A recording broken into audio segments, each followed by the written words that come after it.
What if relationships fail not because people change, but because no one showed up as themselves from the start? Relationships. Yes, that complex subject. Maybe you just stepped into one, or perhaps you're in a long-term relationship and struggling with it at some level, or you feel stuck in a relationship that feels wrong for you. Maybe you recognize yourself here. When we meet someone, it often starts with something simple. Eye contact, at least it used to be like that back in my days, before the internet, before Tinder and all that. And there is attraction at first, but beneath it, something deeper is happening. I believe energy is at work. So what do we do next? We start the dance of seduction, and during this process, we often hide parts of ourselves. We make ourselves look bigger, brighter, more perfect than we actually are. We show an image, a role that we are playing, a mask that we're wearing.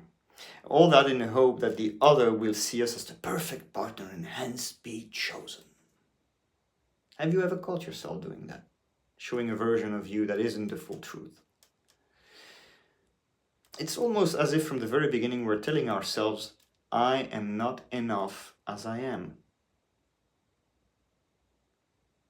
So we want to prove we can move mountains, and it feels intoxicating.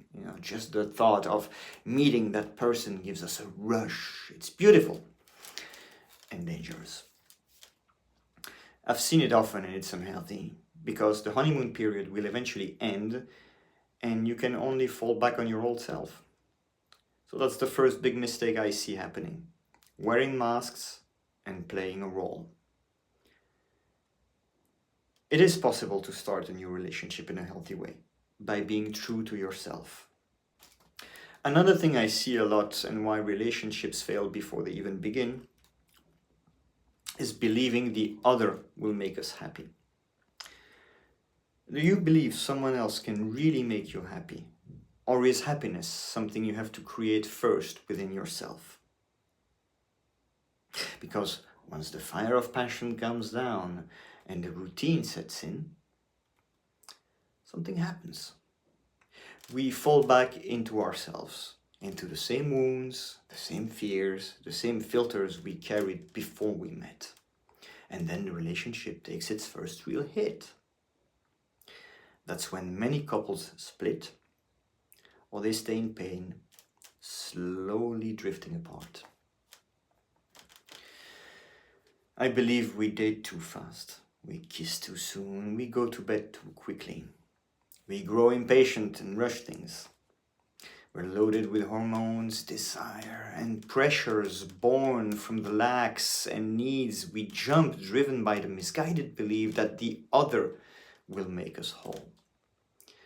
We crave the receiving of love, or naively believe that giving and giving and giving will be the kind of love that children raised in a safe and healthy environment naturally learn to give themselves. This is something I see with my clients and where I coach them to start a healthy relationship, because they start the relationship from a position of need and not love. Another big mistake I perceive, and why relationships fail before they even begin. Did you grow up learning to love yourself? Or were you taught to look for love outside of you? People pleasers? Ring a bell? You realize it's not necessarily the person you love, it's the feeling of how that person makes you feel. From there, one of two things can happen. Both partners face this truth, and the real work of building a relationship begins, or they don't, and the relationship cracks apart, as so often today. I once asked my grandmother after 60 years of marriage what the secret was. Her answer chilled me, folks. Just 2 words. You endure. There was no joy in her tone. No story of shared beauty, just endurance. That was the heritage of a traditional Italian family deeply rooted into Christian belief. Divorce wasn't an option. Endurance was the rule, and for all that, keeping up appearances. That day I ask myself, have we been fed a lie about love? Is love supposed to mean staying no matter what, even if it slowly kills you from the inside? Nah, that's not love, people. That's need. That's fear. That's pretend. Maybe there is no fixed rule for how long a relationship should last. People grow, sometimes together, sometimes apart. And when paths diverge, it doesn't mean failure, it simply means evolution. Breakups can be decent, just like anything else. It requires work, honesty, vulnerability, and being true to yourself. What matters is mutual respect. Another big thing I've noted, and why relationships fail before they even begin, what do you think is better? To stay at all costs, or to respect each other enough to let go when the time has come?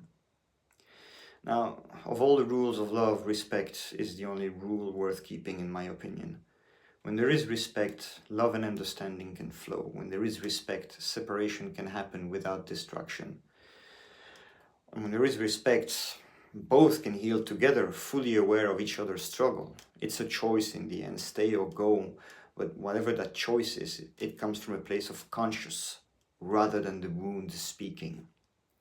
And maybe that's why it's so important to take our time in the beginning, to dare being vulnerable, to show who we truly are instead of playing a role.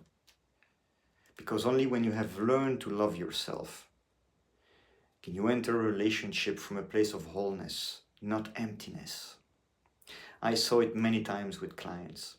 Love at first sight, consumed too fast. Build a solid base first.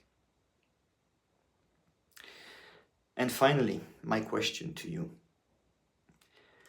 Would you rather build a relationship from respect and authenticity instead of fear and emptiness?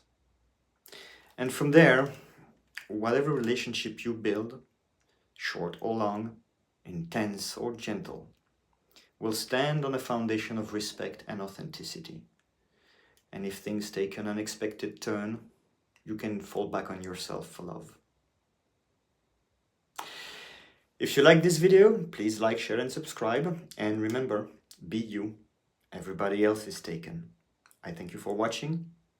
This is me signing out.